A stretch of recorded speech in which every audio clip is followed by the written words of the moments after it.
देश किसी के बाप का नहीं है, ठीक है। तो मैं कहता हूं कि ये देश शरजील इमाम के चमचे सीजेपी का भी नहीं है।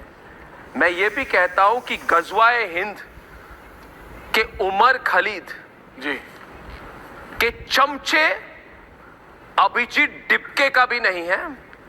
और मैं खुलकर बह रहा हूं कि ये देश उनका भी नहीं है जो कहते हैं देश में 27 लिंग हो। महिला और पुरुष नहीं है, कह रहे हैं हमारे देश में 27 लिंग होने चाहिए। ये देश उनके बाप का भी नहीं है। आप सुन रहे हैं मेरी बात?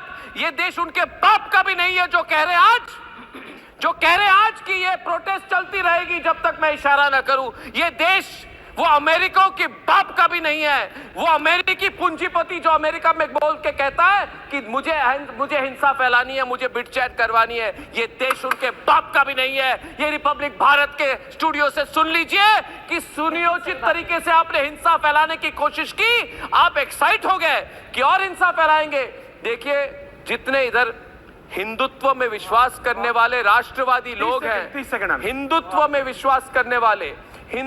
विश्वास करने वाले राष्ट्रवादी लोग जितने देश में है, वो कभी नहीं कहते ये देश हमारे बाप का है। वो यही कहते हैं ये देश हमारे सबका है। ये बाप वाली लैंग्वेज आप मेरे स्टूडियो में यूज ना करें। ये बाप का नहीं है। हमने नहीं कहा कि ये देश हमारे बाप का है। सुनिए, मगर आम आदमी पार्टी के लोग भी सुन ले और देश की सारी जनता सुन ले कि अमेरिका से भेजे गए ये सीआईए के दलाल जो वहां पे नरेंद्र मोदी को गाली दे रहे थे, ये देश उनके बाप का भी नहीं है और ना उनके बाप का कभी था, ना उनके बाप का कभी होगा। सुन लीजिए, आप ज्यादा एक्साइट मत हो जाइए।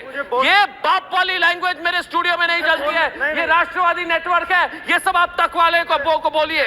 ये कह रहे हैं ये देश किसी के बाप का नहीं है।